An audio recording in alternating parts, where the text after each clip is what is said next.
Mami, kamu sudah dewasa. Jadilah anak yang bertanggung jawab, ya. Hormat sama suami, hormat sama mertua.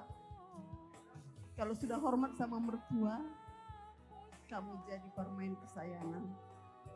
Sayangi suami, sayangi adik juga. Kalian berdua bukan baru kemarin ketemu. Sudah 10 tahun kalian saling mengenal. Tapi itu belum cukup. Banyak berdoa supaya rumah tangga kalian boleh menjadi rumah tangga yang berbahagia, ya Boru.